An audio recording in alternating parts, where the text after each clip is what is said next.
दिल्ली धमाके की जांच लेडी आतंकी डॉक्टर शाहीन के इर्द गिर्द घूम रही है। इस कड़ी में एनआईए की टीम शाहीन को अल फलाह यूनिवर्सिटी लेकर पहुंची, जहां हॉस्टल के कमरा नंबर 22 में बारीकी से जांच की गई। वहीं शाहीन और मुजम्मिल के रिश्ते को लेकर भी तस्वीर साफ हो चुकी है। आतंकी शाहीन को लेकर अल फलाह यूनिवर्सिटी पहुंची एनआईए की टीम। हॉस्टल के कमरा नंबर 22 में एनआईए ने सर्च ऑपरेशन चलाया।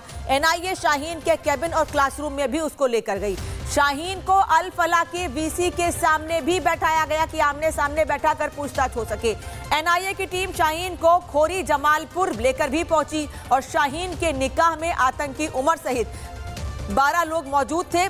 इसकी भी जांच की जा रही है कि उमर के साथ साथ और कौन कौन लोग मौजूद थे, शाहीन का किन किन लोगों से कनेक्शन है, और सबसे बड़ी बात यह है कि अल फलाह यूनिवर्सिटी में वो कौन कौन सी जगह थी जहां पर ये आतंकी शाहीन लगातार एक्टिव थी और किन किन लोगों से इस तरह की बात किया करती थी।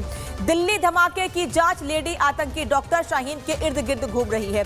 इसी कड़ी में एनआईए की टीम शाहीन को अल फलाह यूनिवर्सिटी लेकर पहुंची, जहां हॉस्टल के कमरा नंबर 22 में बारीकी से जांच की गई। वहीं शाहीन और मुजम्मिल के रिश्ते को लेकर भी तस्वीर साफ हो चुकी है। एक रिपोर्ट आपको दिखाते हैं।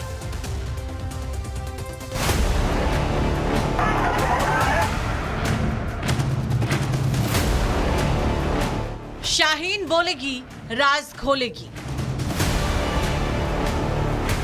कमरा नंबर 22, चप्पे चप्पे की जांच। मुजम्मिल से निकाह, आतंक का अड्डा अल फलाह।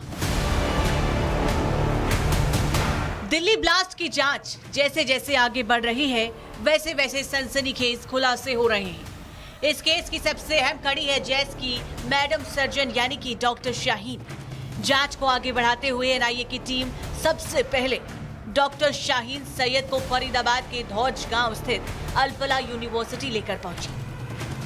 टीम शाहीन को हॉस्टल के कमरा नंबर 22 में लेकर गई, जहां वो रहती थी। शाहीन से जांच एजेंसी ने सभी तरह की जानकारी ली, जैसे कि वो वहां दिन भर क्या करती थी, कौन कौन उससे मिलने आता था और किन लोगों से उसका नियमित संपर्क था। टीम ने कमरे के हर हिस्से की जांच की। शाहीन को कैबिन और क्लासरूम भी एनआईए टीम लेकर गई। शाहीन को यूनिवर्सिटी की वाइस चांसलर भूपिंदर कौर आनंद के पास भी ले जाया गया, जहां दोनों की आमने सामने पहचान कराई गई। 4 घंटों में तमाम इन्वेस्टिगेशन एनआईए ने शाहीन को ले जाकर की है। वो कमरा नंबर 22 जो कि शाहीन को अलॉटेड था, जहां पर वो रहती थी, उस कमरे में एनआईए की टीम पहुंची। ना सिर्फ उस कमरे में बल्कि अस्पताल के अंदर जहां पर डॉक्टर शाहीन का कैबिन था, वहां पर भी टीम शाहीन को लेकर पहुंची है और तमाम इन्वेस्टिगेशन की गई। और तीसरी सबसे बड़ी बात कि अल फलाह यूनिवर्सिटी की जो वाइस चांसलर है, आमना सामना शाहीन का यूनिवर्सिटी के अंदर कराया गया। इसके पीछे वजह ये बताई जा रही है कि पहचान कराई गई वीसी के जरिए। एक तमाम जो एविडेंस है वो लिए गए कि यही वो शाहीन है जो कि इस अल फलाह यूनिवर्सिटी के अंदर बतौर डॉक्टर फिजिशियन यहाँ पर काम करती थी। वहीं जांच की प्रक्रिया इसलिए अहम मानी जा रही है क्योंकि शाहीन यूनिवर्सिटी में रहते हुए कई संदिग्ध के संपर्क में थी। इसके बाद एनआईए की टीम शाहीन को खोरी जमालपुर लेकर पहुंची, जहां मकान में मुजम्मिल कई बार डॉक्टर शाहीन सैयद के साथ आया था। जांच में ये बात भी सामने आई है कि उन दोनों ने अल फलाह यूनिवर्सिटी के पास एक मस्जिद में निकाह किया था। निकाह में डॉक्टर उमर सहित लगभग 10 से 12 लोग मौजूद थे, जिनकी पहचान भी शाहीन ने एनआईए को बताई है। टीम अब निकाह में शामिल सभी लोगों की भूमिका की जांच कर रही है। उस मस्जिद में ले जाया गया जहां पर मुजम्मिल और शाहीन की शादी हुई थी और संभवतः उस मस्जिद के तमाम जो लोग वहां पर कितने उस शादी में मौजूद थे वो तमाम डाटा खंगाला गया। इन्वेस्टिगेशन में ये निकलकर सामने आया कि उस मस्जिद में उमर भी मौजूद था। उमर जो कि इस पूरे मामले में वो फिदाइन था जिसने लाल किले के बाहर धमाका किया और तकरीबन 15 लोगों की इसमें जान गई। उन 12 लोग की लिस्ट में उमर का नाम भी उस एनआईए को मिला है और यही कारण है कि हर पहलू पर इन्वेस्टिगेशन शाहीन से जुड़ी अब एनआईए करती हुई नजर आ रही है। बता दें कि एनआईए की टीम गुरुवार शाम 5 बजे डॉक्टर शाहीन को फरीदाबाद लेकर पहुंची है। करीब 4 घंटे की तफ्तीश, पूछताछ और कई जगहों की निशानदेही करने के बाद रात 9 बजे उसे वापस दिल्ली ले जाया गया। जांच में ये साफ हो गया है कि शाहीन अल फलाह मेडिकल यूनिवर्सिटी में रहते हुए आतंकी गतिविधियों में सक्रिय थी और यहाँ लोगों को जोड़कर एक बड़ा नेटवर्क तैयार कर रही थी। Bureau report, Republic Bharat. और एनआईए ने शाहीन के सामने कई सवाल रखे, उनके शाहीन की तरफ से जवाब क्या मिले हैं ये भी आपको बताएंगे।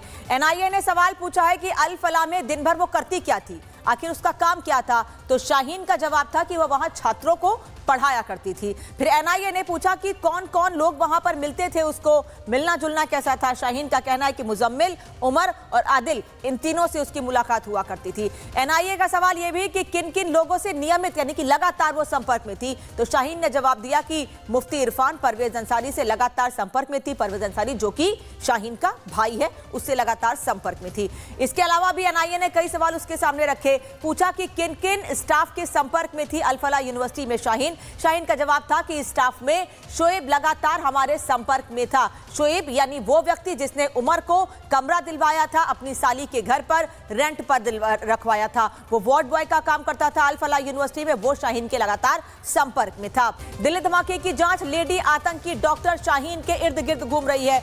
इस कड़ी में एनआईए की टीम शाहीन को अल फलाह यूनिवर्सिटी लेकर पहुंची, जहां हॉस्टल के कमरा नंबर 22 में बारीकी से जांच की गई। वहीं शाहीन और मुजम्मिल के रिश्ते को लेकर भी तस्वीर साफ हो चुकी है।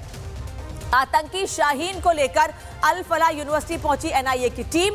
हॉस्टल के कमरा नंबर 22 में एनआईए ने सर्च ऑपरेशन चलाया। एनआईए शाहीन के कैबिन और क्लासरूम में भी उसको लेकर गई। शाहीन को अल फलाह के वीसी के सामने भी बैठाया गया कि आमने सामने बैठाकर पूछताछ हो सके।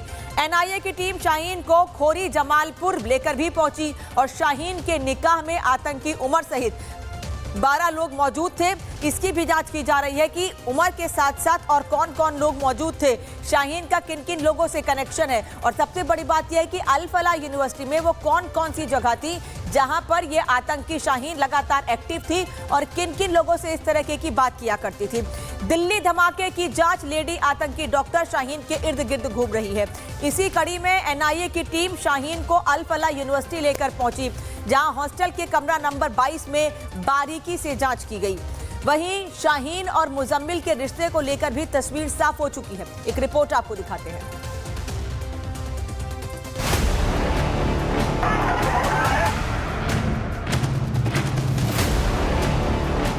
शाहीन बोलेगी, राज खोलेगी।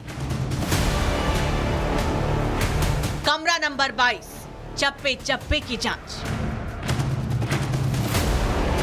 मुजम्मिल से निकाह, आतंक का अड्डा अल फलाह। दिल्ली ब्लास्ट की जांच जैसे जैसे आगे बढ़ रही है, वैसे वैसे सनसनीखेज खुलासे हो रहे हैं। इस केस की सबसे अहम कड़ी है जैस की मैडम सर्जन यानी कि डॉक्टर शाहीन। जांच को आगे बढ़ाते हुए एनआईए की टीम सबसे पहले डॉक्टर शाहीन सैयद को फरीदाबाद के धौज गांव स्थित अल फलाह यूनिवर्सिटी लेकर पहुंची। टीम शाहीन को हॉस्टल के कमरा नंबर 22 में लेकर गई, जहां वो रहती थी। शाहीन से जांच एजेंसी ने सभी तरह की जानकारी ली, जैसे कि वो वहां दिन भर क्या करती थी, कौन कौन उससे मिलने आता था और किन लोगों से उसका नियमित संपर्क था। टीम ने कमरे के हर हिस्से की जांच की। शाहीन को कैबिन और क्लासरूम भी एनआईए टीम लेकर गई। शाहीन को यूनिवर्सिटी की वाइस चांसलर भूपिंदर कौर आनंद के पास भी ले जाया गया, जहां दोनों की आमने सामने पहचान कराई गई। 4 घंटों में तमाम इन्वेस्टिगेशन एनआईए ने शाहीन को ले जाकर की है। वो कमरा नंबर 22 जो कि शाहीन को अलॉटेड था, जहां पर वो रहती थी, उस कमरे में एनआईए की टीम पहुंची। ना सिर्फ उस कमरे में बल्कि अस्पताल के अंदर जहां पर डॉक्टर शाहीन का कैबिन था, वहां पर भी टीम शाहीन को लेकर पहुंची है और तमाम इन्वेस्टिगेशन की गई। और तीसरी सबसे बड़ी बात कि अल फलाह यूनिवर्सिटी की जो वाइस चांसलर है, आमना सामना शाहीन का यूनिवर्सिटी के अंदर कराया गया। इसके पीछे वजह ये बताई जा रही है कि पहचान कराई गई। वीसी के जरिए एक तमाम जो एविडेंस है वो लिए गए कि यही वो शाहीन है जो कि अल फलाह यूनिवर्सिटी के अंदर बतौर डॉक्टर फिजिशियन यहाँ पर काम करती थी। वहीं जांच की ये प्रक्रिया इसलिए अहम मानी जा रही है क्योंकि शाहीन यूनिवर्सिटी में रहते हुए कई संदिग्ध के संपर्क में थी। इसके बाद एनआईए की टीम शाहीन को खोरी जमालपुर लेकर पहुंची, जहां मकान में मुजम्मिल कई बार डॉक्टर शाहीन सैयद के साथ आया था। जांच में ये बात भी सामने आई है कि उन दोनों ने अल फलाह यूनिवर्सिटी के पास एक मस्जिद में निकाह किया था। निकाह में डॉक्टर उमर सहित लगभग 10 से 12 लोग मौजूद थे, जिनकी पहचान भी शाहीन ने एनआईए को बताई है। टीम अब निकाह में शामिल सभी लोगों की भूमिका की जांच कर रही है। उस मस्जिद में ले जाया गया जहां पर मुजम्मिल और शाहीन की शादी हुई थी और संभवतः उस मस्जिद के तमाम जो लोग वहां पर कितने उस शादी में मौजूद थे वो तमाम डाटा खंगाला गया। इन्वेस्टिगेशन में ये निकलकर सामने आया कि उस मस्जिद में उमर भी मौजूद था। उमर जो कि इस पूरे मामले में वो फिदाइन था जिसने लाल किले के बाहर धमाका किया और तकरीबन 15 लोगों की इसमें जान गई। उन 12 लोग की लिस्ट में उमर का नाम भी उस NIA को मिला है और यही कारण है कि हर पहलू पर इन्वेस्टिगेशन शाहीन से जुड़ी अब NIA करती हुई नजर आ रही है। बता दें कि NIA की टीम गुरुवार शाम 5 बजे डॉक्टर शाहीन को फरीदाबाद लेकर पहुंची है। करीब 4 घंटे की तफ्तीश, पूछताछ और कई जगहों की निशानदेही करने के बाद रात 9 बजे उसे वापस दिल्ली ले जाया गया। जांच में ये साफ हो गया है कि शाहीन अल-फलाह मेडिकल यूनिवर्सिटी में रहते हुए आतंकी गतिविधियों में सक्रिय थी और यहाँ लोगों को जोड़कर एक बड़ा नेटवर्क तैयार कर रही थी। Bureau report, Republic Bharat.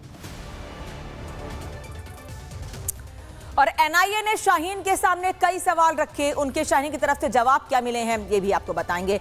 NIA ने सवाल पूछा है कि अल-फलाह में दिन भर वो करती क्या थी, आखिर उसका काम क्या था, तो शाहीन का जवाब था कि वह वहां छात्रों को पढ़ाया करती थी। फिर NIA ने पूछा कि कौन कौन लोग वहां पर मिलते थे, उसको मिलना जुलना कैसा था। शाहीन का कहना है कि मुजम्मिल, उमर और आदिल, इन तीनों से उसकी मुलाकात हुआ करती थी। NIA का सवाल यह भी कि किन किन लोगों से नियमित यानी कि लगातार वो संपर्क में थी, तो शाहीन ने जवाब दिया कि मुफ्ती इरफान परवेज अंसारी से लगातार संपर्क में थी। परवेज अंसारी जो कि शाहीन का भाई है, उससे लगातार संपर्क में थी। इसके अलावा भी NIA ने कई सवाल उसके सामने रखे, पूछा कि किन किन स्टाफ के संपर्क में थी अल-फलाह यूनिवर्सिटी में शाहीन। शाहीन का जवाब था कि स्टाफ में शोएब लगातार हमारे संपर्क में था। शोएब यानी वो व्यक्ति जिसने उमर को कमरा दिलवाया था, अपनी साली के घर पर रेंट पर रखवाया था, वो वार्ड बॉय का काम करता था अल-फलाह यूनिवर्सिटी में, वो शाहीन के लगातार संपर्क में था।